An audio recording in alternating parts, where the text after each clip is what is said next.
Bonjour à tous, bienvenue dans cette nouvelle vidéo. Je suis très heureuse de vous retrouver aujourd'hui. Donc le thème de la vidéo, ça sera 5 conseils pour protéger et aider son cheval durant l'été. Donc écoutez, c'est parti.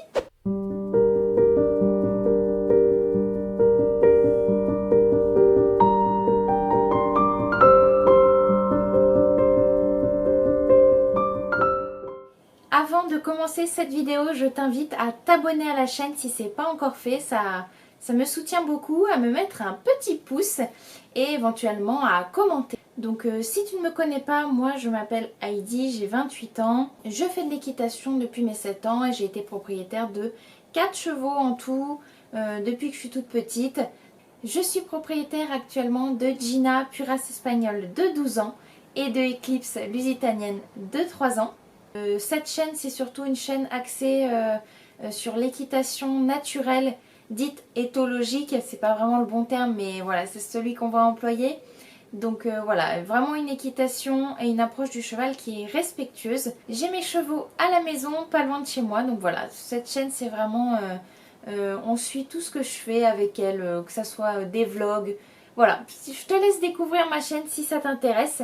Et puis maintenant que cette petite présentation est faite, et ben on va passer à la vidéo. C'est parti. Pour commencer, on va s'intéresser aux insectes, véritables fléaux chez le cheval. Alors en plus ça dépend après des endroits où vous êtes. Mais par exemple moi, mes juments sont en lisière de forêt et il y a des étangs pas loin dans les bois. Donc en fait il y a énormément de thon, de mouches plates, d'espèces de petites mouches qui piquent et toutes sortes d'insectes volants non identifiés. Alors premièrement, une des choses les plus importantes, c'est vraiment mettre un masque à mouche pour son cheval. Le mieux, c'est ceux qui englobent les oreilles, parce que moi j'ai également des moucherons qui se mettent dans les oreilles des filles.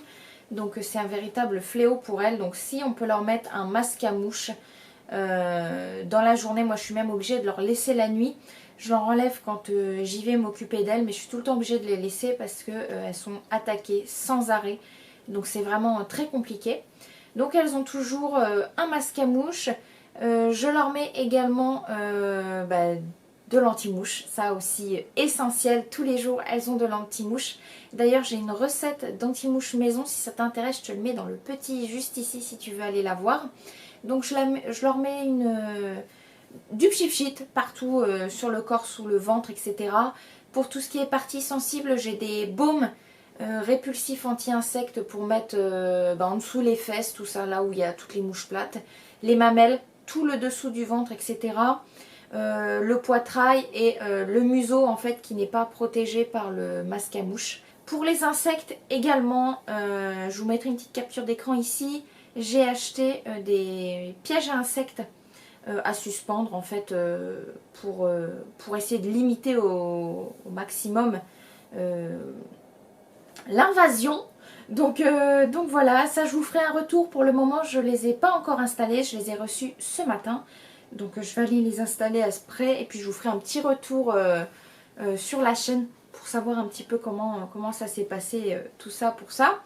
Et dans les cas un peu plus, on va dire, extrêmes, on peut même opter pour les couvertures nid d'abeilles, ce qu'on appelle les couvertures très fines pour les insectes qu'on peut mettre à son cheval s'il fait des allergies ou même si dans des milieux vraiment où il y a beaucoup d'insectes.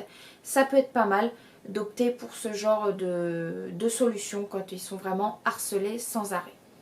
Donc voilà, c'est vraiment très important de faire attention aux insectes, surtout que certains sont porteurs de maladies. Donc n'hésitez pas à utiliser quand même des produits. Si vous voulez aller voir dans ma dernière vidéo, je vous parlais des derniers produits de la marque Equin que j'ai achetés qui sont efficaces pour les insectes, notamment d'un gel répulsif qui est efficace contre les tiques. Donc ça évite d'utiliser le Butox qui est vraiment toxique pour les chevaux. Donc voilà, ça c'est vraiment un produit qui est super. Donc voilà, je pense qu'on a fait le tour pour les insectes. Si vous avez d'autres petites astuces, n'hésitez pas à les mettre en commentaire. Deuxièmement, chose primordiale et très importante, mais je vais quand même le dire parce que des fois malheureusement on voit des chevaux, que ce soit dans des centres équestres ou chez des particuliers, il faut que les chevaux aient accès à des abreuvoirs propres et avec de l'eau fraîche. Voilà, ça c'est vraiment extrêmement important. Ça paraît tout bête, mais comme je vous ai dit, moi j'ai déjà vu des centres équestres où des chevaux en pleine chaleur n'avaient pas d'eau. Donc voilà, ça c'est vraiment extrêmement important. De l'eau bien fraîche avec un abreuvoir nettoyé, parce que les insectes vont se mettre sur les bords de l'abreuvoir, donc il va y avoir des larves qui vont se déposer, etc.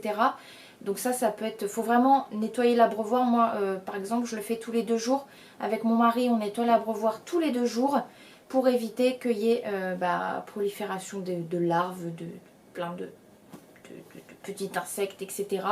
Voilà, donc ça c'est aussi très important d'avoir les vermifuges à jour. Moi personnellement, elles sont vermifugées au printemps et début automne, donc là elles sont couvertes pour l'été.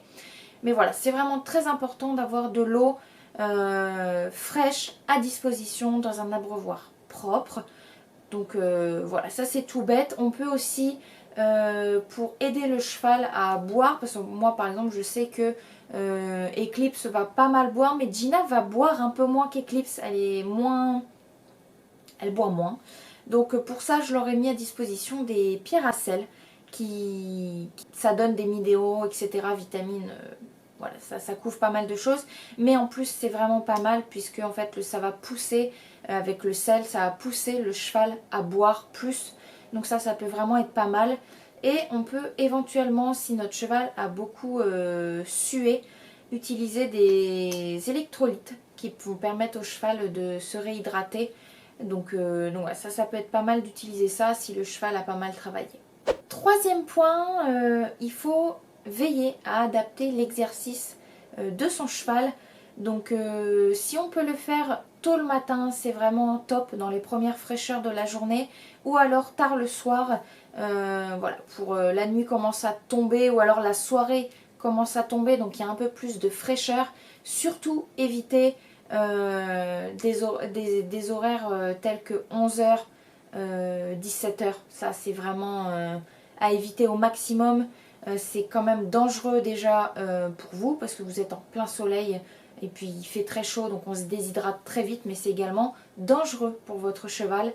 Donc à éviter au maximum de monter à ces heures-là. Donc ça c'est vraiment très important de adapter l'exercice de son cheval, éviter de le faire travailler trop longtemps.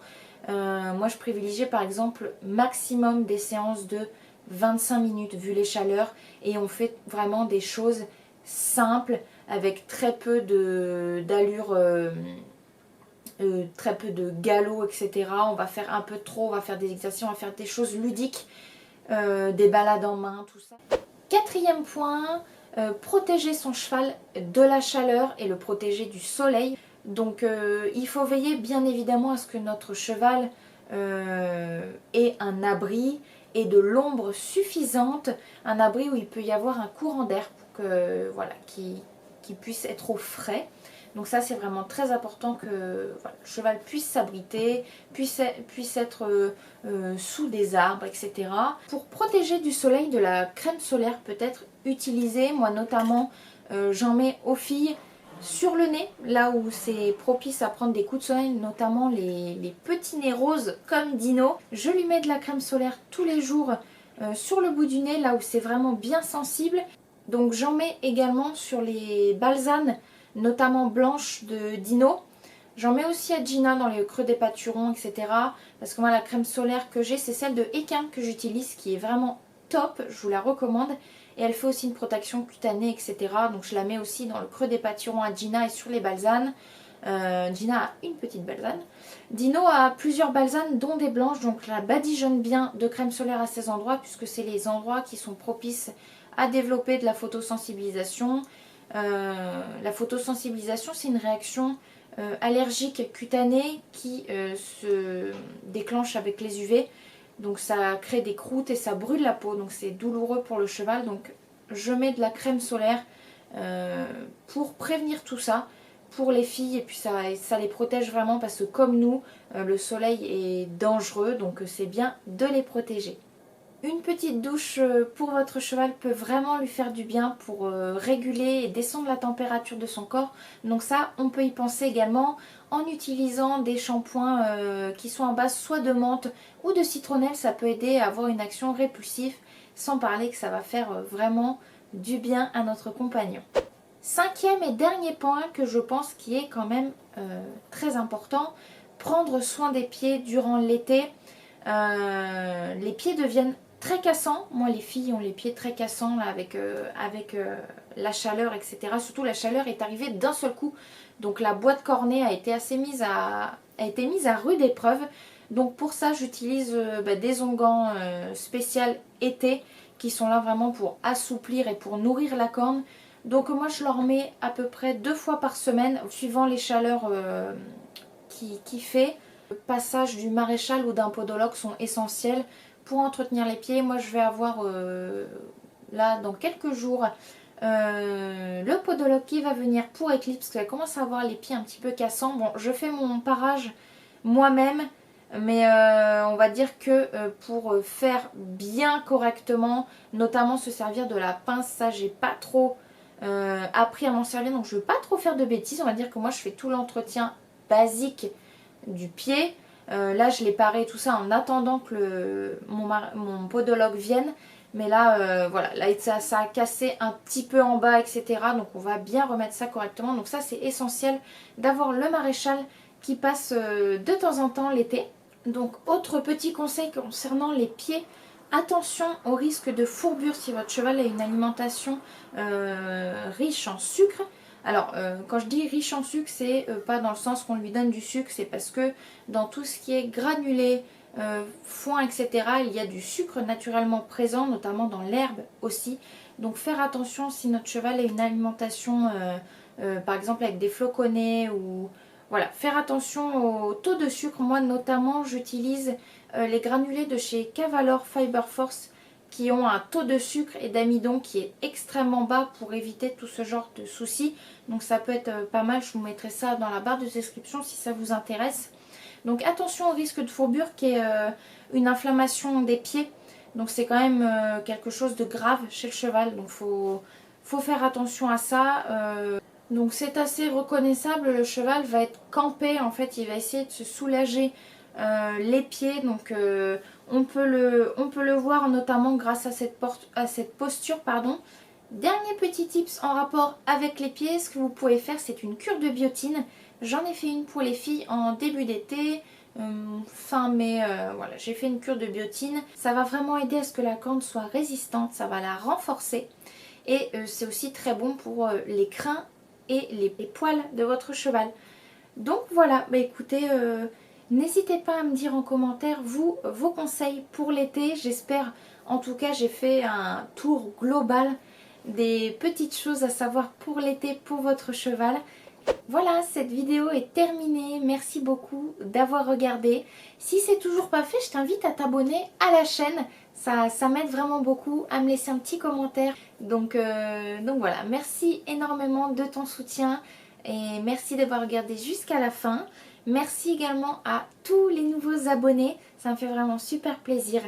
Donc voilà, merci encore beaucoup. Et puis écoutez, on se retrouve dans une autre vidéo. Salut!